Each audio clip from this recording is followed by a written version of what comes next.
હર હર મહાદેવ, હરિઓમ, જય માતાજી। હવે આપણે 9મા દિવસે રાબેતા મુજબ કામ ઉપર આવી ગયા છીએ। હવે આપણું ડેઈલી રૂટીન અહીંયા જ છે અને આપણું તો એવું ખાતું છે કે ઉપાધિ ઘેરે મૂકીને જવાની, ત્યાં તો લીલા લેર હોય, ઘરની ઉપાધિ કરવાની નહીં।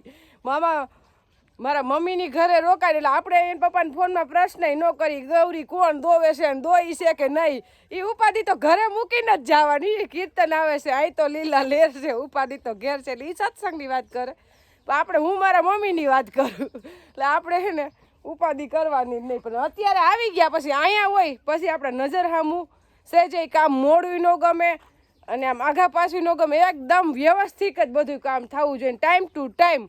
ટાઈમ શું કાંઈ એ ન ગમે એટલે આપણે હોય પછી હવે દેવાનસિંહ પપ્પાને ઉપાધિ નથી, હવે મને આપી દે, એટલે આપણે ગૌરી દોઈ લીધી, વાહિંદુ કરી લીધું ને ખાણ ખાવા માંડી। રાધાને આપણે અહીંયા બાયણે બાંધી દીધી છે તડકે, હવે ઠંડી થોડી થોડી આવવા માંડી છે એમ। કામ તો આપણે અહીંયા ઘણું હતું પણ મૂકીને નીકળી ગયા એટલે નીકળાઈ ગયું, નકર કામ તો ખૂટે એમ નહોતું, એમાંય વરસાદ ચાલુ હતો તો કીધું આપણે દેવાનસિંહ રૂહીને બિસાડ્યું ને હવે હોસ્ટેલમાં। એટલે કાલ તો મને નહોતું ગમતું ને હજી 2-3 દિવસ મને એવું લાગશે મારી રૂહી દેવાનસિંહ વગરનું, દીકરીઓ હોય એનું ઘર ભર્યું ભર્યું, મારી મમ્મી તો અમે વહી આવીને પછી રોવે, કારણ કે ખાલું ખાલું લાગે। અમારે દેવાંશનું ઘોડિયું હોય ને મારી બીજી બેન એને અમે બધી ભેગી બેનું ભેગી થાય ને તો 3-3 ઘોડિયા ભેગા થાય, એટલે પછી તો મારી મમ્મી હા ઉદાસ થઈ જાય કે મારું ઘર ખાલી થઈ ગયું એમ। અને આપને સેજ ઉપાધિ હોય તો મારા મમ્મીની જ, બીજી કાંઈ ઉપાધિ નથી, એની તબિયત બરાબર ન રહે, ડાયાબિટીસ ને બીપી, એટલે મને ન્યાની ઉપાધિ વધુ હોય। હવે આ વિષય દેવાંશીનો પપ્પાનો, એટલે હવે એ ખેતરમાં આવીને મેં એને પૂછ્યું કે વાવેતર કેદી કરવું, તો કે પેલા ખેતરમાં આટો માર પછી કહું, કારણ કે આજ નૈના નથી અને આજ 9 દી થઈ ગયા, એટલે 9 દી વહી જાય પછી એને એમ થાય કે હવે આવી ગયો ને શિયાળું વાતાવરણ થવા મનશે હમણાં, અને આપણે આમ તો શિયાળાની રાહ બહુ જોઈ, હમણાં 10 દી પછી શિયાળું પવન વરે, 10 દી પછી વરે, એમ વૈશમાં વરી જાતું જ નથી, વૈચમાં પવન વૈરો, અઠવાડિયું શિયાળું પવન વાયો ને પાછું ફરીથી વાતાવરણ બદલાણું અને વરસાદ થયો અને બહુ નુકસાની આવી અને પૈડા માથે પાટું કહેવત છે કે પૈડા માથે પાટું, એટલે આપણે હિતાવીને જઈએ સાહ ખોઈલા એની માથે અઠવાડિયું વરસાદ વર્યો એટલે પાછું ખોળવું એવું ને એવું થઈ ગયું અને જમીન એકદમ ભીની, એટલે આપણે સાહ ખોઈલા ને પાછી ફરીથી મોટા ટ્રેક્ટર હું દાંતી હકવી પડી, કારણ કે આપણે ચણાનું વાવેતર કરવું છે તો જમીન હુકાય તો થાય, હવે ભીનામાં તો કંઈ વાવેતર થાય નહીં। અને ના એક છે કે આપણે રાપને હાકેલું હોત ને ચોખ્ખું તો તમે આપણે મિની ટ્રેક્ટર હું હિતાવીને જારીએ ચણા વાવી દે તો થઈ જાય, પણ હવે વરસાદ ચાલુ જ રહીએ એટલે ખડઈ થઈ ગયું, એટલે ખડ થયું અને ભેજ ઉડે નહીં, એના માટે આપણે મોટા ટ્રેક્ટરની દાંતી હાંકવી। હજી આ દાંતી આપણે 2-3 દી હાકેલું છે ખેતર હુકાવા દેવું, પછી આમાં આપણે રોટાવેટર કે અથવા રાપ હાંકશું અને જમીન એકદમ હુકાઈ જાય ને પછી વાવેતર કરશું, કારણ કે સફેદ ચણા વાવવા હોય ને તો એમાં ભેજ ન જોઈએ, આપણે કઈ એમ જો આજ વાવ્યા હોય અને 1 દી રહી જાય ને તો એમને કોટા કાઢી જાય અંદર ને ખોટા થઈ જાય, એટલે જમીન હુકાઈ જાય કાં તઈએ વવાય અને કાં ભીની હોય ને તઈએ વવાય, એટલે આપણે જ્યાંને 2-3 દી હુકાવા દેવું ને પછી આપણું વાવેતર થાય, ત્યાં લગી વાવેતર થાય નહીં, એટલે બધી રીતે મોડું થયું। વરસાદે હેરાન એટલા કર્યા કે 10 દિવસ આપણે વાવેતરમાં મોડું થઈ ગયું ઓછામાં ઓછું, પણ અત્યારે હવે કાંઈ વાંધો ને દાંતે હાકીને જમીન હુકાઈ જાય, 2-3 દી હજી રહેવા દેવું, પછી જે કાંઈ રોટાટર કે રાપ હાકીને પછી આપણે વાવેતર કરશું। અને અત્યારે આપણે કપાસમાં પાણી ચાલુ કરી દીધું છે, કીધું વરસાદ ગયો તે પછી એકદમ થાકી ગયા હતા ખેડૂત, નથી એને પાલર પાણી સાંભળતું કે નથી વરસાદનું પાણી સાંભળતું, એટલે પછી ભૂલી ગયા હતા, એટલે 5 દિવસ આજ વરસાદ ગયો ને 6 દી થઈ ગયા, 6 દિવસે આપણે આજ પાલર પાણી હવે ઉતારી, નકર તો આપણે વરસાદ જાય ને એટલે પરબાર 3 દી પાલર પાણી ઉતારી દે એટલે કે કપાસ સારો થાય, અને આપણો કપાસ અત્યારે બગડી ગયો હે, પાન થઈ ગયા લાલ ને પાન મીંડા ખરવા, અને એનું કારણ એ છે કે કપાસમાં આપણે ઝીંડવા પૂરતા પ્રમાણમાં થઈ ગયા હે, એટલે આ કપાસ એવો છે કે નબળી જમીનમાં થાય અને અતિ લોઠી જમીન હોય એમાંય થાય, એનું કારણ છે કે જે આપણે જમીન આપણી છે ને એકદમ આછી માપની મીડિયમ, એટલે એકદમ માલ થઈ જાય જીંડવા, અને એની કેપેસિટી કે ભાઈ 70 કે 80 જીંડવાની હોય, એટલા જીંડવા થાય ને એટલે આપણો કપા જમીનને મૂકી દે ને મંડે પાન ખરવા. એટલે અત્યારે આપણે વીણી આવી ગઈ છે ધોમ કપાસની, કાંઈ ઘટે નહીં એવી. અને આના કપાસ બીજી દેશમાં છે, ત્યાં હજી કપા 8-8 ફૂટના ઉભા છે ને લીલા છે, એટલે બિયારણમાં કંઈ વાંક નથી, પણ જમીન માથે આધાર રાખે. લોઠી જમીન હોય તો લાલ ન થાય, અને આસી જમીન હોય તો લાલ થવાનો પ્રશ્ન રહે. હવે આપણે આવી ગયા મરચીમાં, અને મેઇન પ્રશ્ન હોય તો અમારી મરચીનો જ હતો, પણ મરચીમાં તો કાંઈ વાંધો નથી. કીધું આ વરસાદમાં હવે કપાસ તો બગડી જ ગયો, તો માંડવી આપણી નીકળી ગઈ હતી. પ્રશ્ન હતો તો મરચીનો હતો. કીધું હવે એનું શું થાય, ભગવાને ધાર્યું હોય છે એ થાય. હવે દેવાંશી પપ્પા જાણે, મરસી જાણે. પણ અને મેન તો શું હોય, આપણું ખેડૂતનું મન એટલું મોટું હોય કે એને 2-2.5 વરસાદ થઈ ને અને થોડી ઘણી નુકસાની થઈ તો તેને મનમાંય ન હોય, એ સહન કરી લે, અને એ સહાય ન માંગે. પણ 5-7 ઇંચ વરસાદ થાય અને હાવ નો ધારા થઈ જાય, હાવ નુકસાની આવી જાય, તો જ પછી ખેડૂત સરકાર પાસે કે કોઈ પાસે માગણી કરે. એટલે આપણે 2.5 ઇંચ વરસાદ થયો, નુકસાની તો થઈ જ હોય બધી.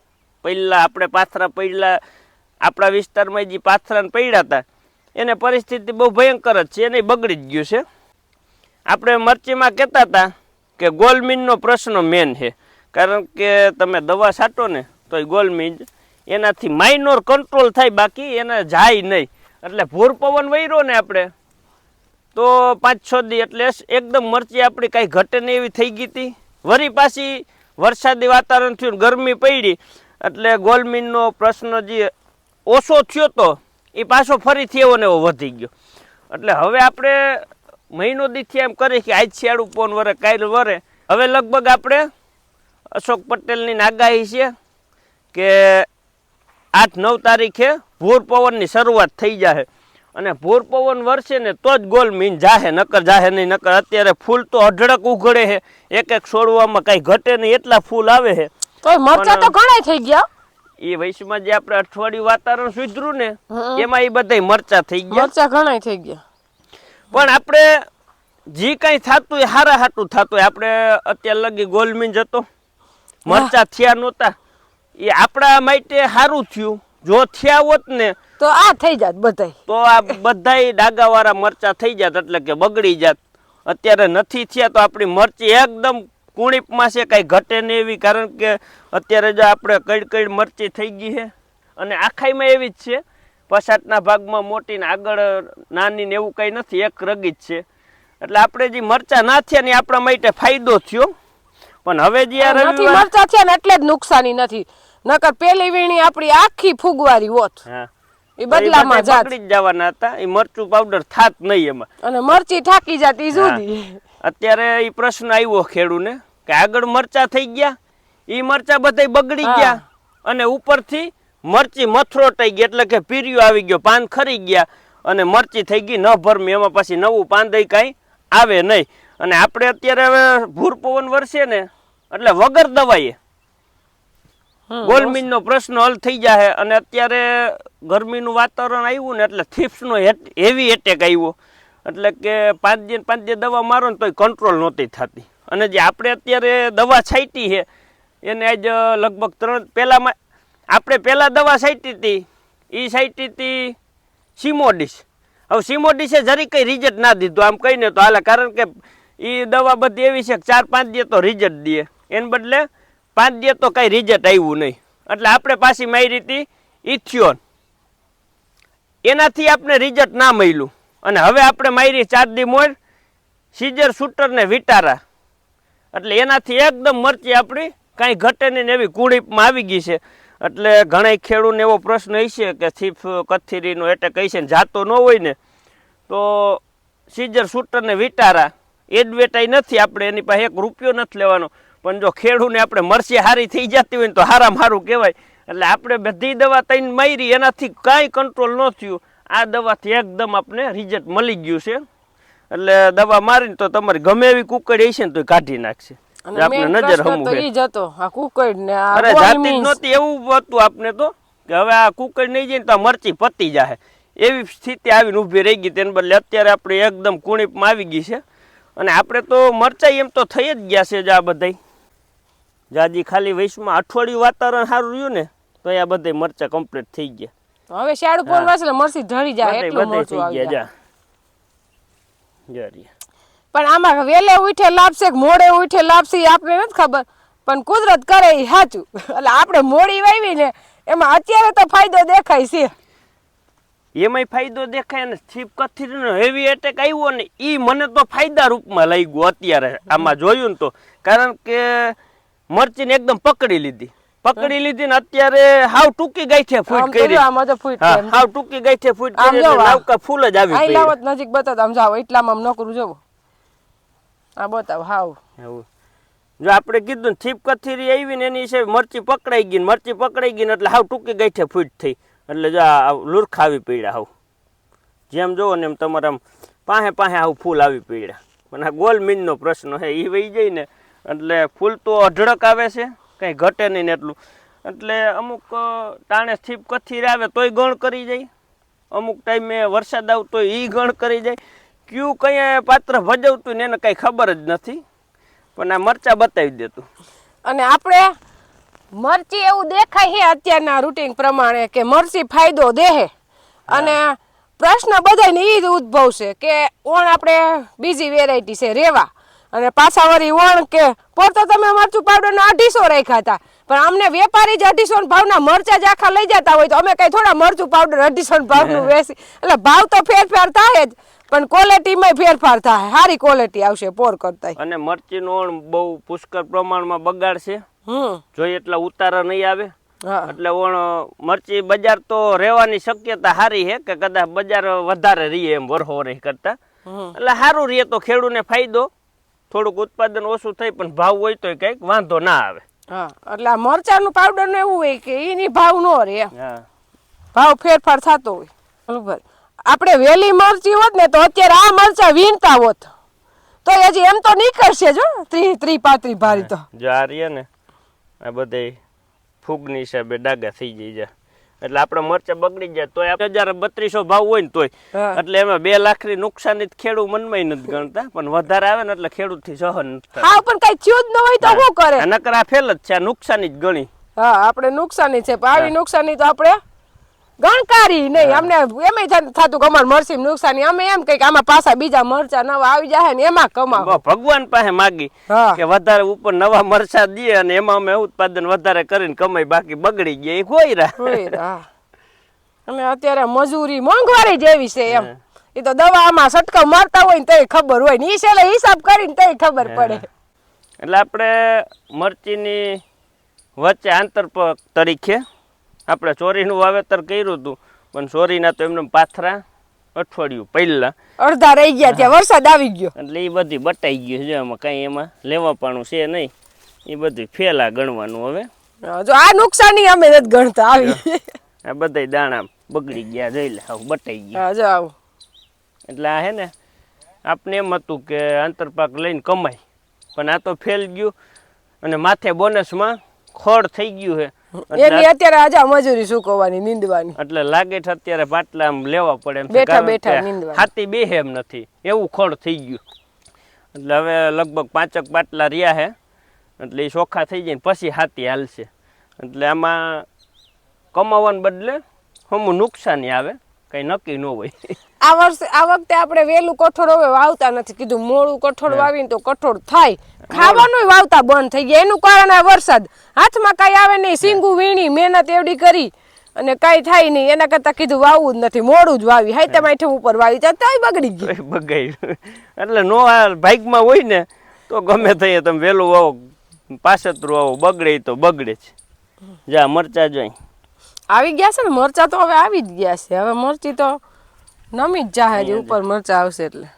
ના મરચી તો સારી થઈ ગઈ લાગે છે. હવે મરચા સારા થઈ અત્યારે લગન ખાલી દેખાતી હતી મરચી, પણ હવે મરચા થયા છે અને હજી અઢળક થાહે. હા અને આજ હવે પવન વરી ગયો, શિયાળો આજ અત્યારમાં ફૂક હારી છે એટલે હવે નહીં વાંધો આવે. માતાની દયાથી આમને દાંત કાઢતા રહી તા કઈક થઈ જાય. એટલે આપણે નુકસાનની વાત આવી એટલે ખેડૂત જે રોવે છે એમ મેં કીધું એમ સાચું જ રોવે છે. આપણે રૂહી દેવાંશીના દાણા કરાવગે. અત્યારે ખેડૂત હોનું તો લઈ શકે નહીં, અને હોના વગર જીવન વયું જાય. આપણે એવું માનતા નથી કે હોનું પહેરી તો જ જીવે. આપણે દેવાંશી પપ્પાને કોઈ દી નથી કીધું કે મને આ હોનું કરાવી દો એમ. એને થાય તો કરાવી દે, ઈ મને જ પહેરાવશે ને કરાવી જેથી બેંક બેલેન્સ થાય તેથી. પણ અત્યારે આપણે ન કે મને હોનું જોઈશે, કારણ કે આપણે અત્યારે કરાવી શકીએ એમ છે જ નહીં. ખાવા પીવાનું થાય તો મજા મજા. અને હું ગઈ દાણા કરાવવા, ત્યારે એક બેન ને ભાઈ બે ચેન વેચવા આવ્યા. એટલે મેં કીધું અત્યારે થાય તો નહીં ખેડૂતથી, પણ હોય સાચવી રાખી તો ઘણું. કીધું આ વેચો છો ક્યાં? તો કે મજૂરી શેમાંથી શું કવી. એટલે ખેડૂતની પરિસ્થિતિ આવી ગઈ તો મેં હામ જોયું કે એને ચેન કીધું. નહીં જોયું કે ચેન વેચો અને મજૂરી ચૂકવવા હાટું વેચો કે અમારે બધું હકેલવું છે. તો હવે ઉત્પાદન તો થાય એમ નથી. હકેલવાના પૈસા ક્યાં મજૂરીના ચૂકવવાના, ઠેસરના ટ્રેક્ટર વાળાના બધા ક્યાં ચેન વેચીને ચૂકવશું. એટલે ખેડૂતની પરિસ્થિતિ પાસે જે ઘરેણું કરાવવાની તો દૂરની વાત છે, પણ જે છે ને ઈ અત્યારે વેચવું પડે ને એવી હાલત આવી ગઈ છે. એવું આમાં પરિસ્થિતિ છે, એ વાત સાચી. અને 2 વર્ષથી એવું થાય છે. ઓલી વખતે જાજો વરસાદ થઈને ખેડૂતને જાજી નુકસાની આવી. આ વર્ષે આવી રીતના થયું. પછી 2 વર્ષ આવાના આવી જાય એટલે ખેડૂત 5 વર્ષ ઊભો ન થાય. એને કઈ બીજી આવક ન હોય, એને આમાંથી જ રોજી રોટી હોય. થાકી જાય. હવે આવી ગયા ગાયુંનું ખડ વાઢવા, અને આપણે આંબા વાવ્યા છે વાઢિયા ખડની વચ્ચે જ. એટલે આંબા આપણા બધાય લાગી ગયા છે. જો નવા પાંદ આવી ગયા એટલે આંબા લાગી ગયા. નકર આ હે ને હુકાઈ જાય. કેટલા આપણે 7 વાવ્યા છે ને? હા, એટલે બધાયમાં નવા પાન ફૂટી ગયા. એટલે પછી કેરીનો પ્રશ્ન નહીં રહે. આગળ છે તો ઈ અત્યારે તો ફૂટે જ, પાછી ઉનાળે મોર આવે એટલે. મને એવું હતું કે ખડ વચ્ચે વાવ્યા છે ને એટલે અંદર હવા ને એટલું બધું ન મળે તો નહીં લાગે, પણ ત્યાં લાગી તો ગયા. આપણે આપણું કામ ભેગું લઈને જ આવ્યા છે. એટલે કોઠીબાનો ઢગલો દેવાંશી પપ્પાએ કરી દીધો. હવે અમે જાણી બા જાણી. આપડા હે ને કોઠીબા 300 કિલો હે. હા, હવે તમારે સાફ સફાઈ કરવાની, ધોવાના, સૂકવવાના, કટિંગ કરવાનું, એટલે તમારે પાસે 2 દીનું કામ છે આજ ને કાલ. એટલે નવરા નહીં રહેવાનું. 2 દી લગી 4 જણા એક ધારા, એટલે 8 જણા જોહે આમાં. પછી આપણે એમ કહીએ કે ઘરે ઓહો ભાવ ઘટાડો એમ. પછી એમ કે ભાવ ઘટાડો. કીધું ભાવ ઘટે એમ નથી, કારણ કે આની મોર આપણે હે ને 10 મણનો રાઉન્ડ ફેલ ગયો આખો. ફેંકી દેવી પડી. વરસાદ આવ્યો ને એટલે ફૂગાઈ ગઈ. અને મહેનત આમાં ભાવ કરતા મહેનત વધારે છે, અને મહેનતના જ પૈસા લે છે, કારણ કે બાસ કાઢું ઉતારું હતા. અને આમાં પાછી મણ એક કોઠીબાઈએ 2 કિલો જ કાચરી થાય. નકર તો પોહાય આમાં સસ્તી દેવી, પણ સસ્તી તો પોહાય જ નહીં, પણ મોંઘી દઈ છે ને એટલી 1000ની કિલો તો હજી વારો આવે એમ નથી. બધા વેટિંગમાં જ છે. બને ત્યારે જેમ આ આપણે કોઠીબાની ખરીદી કરી છે, પાછી ઘરના તો હવે પૂરા થઈ ગયા. થોડાક ઉતરશે હજી, એમાંય જોવા જવાનું બાકી છે. એટલે આપણે જે બનાવી હતી તો ઓર્ડર પૂરા થઈ ગયા. આના લગભગ અડધા ઓર્ડર તો આવી ગયા. અને બનાવી એના પેકિંગ કરવાના છે જ. જેને લખાવી એને આવશે જ. હા.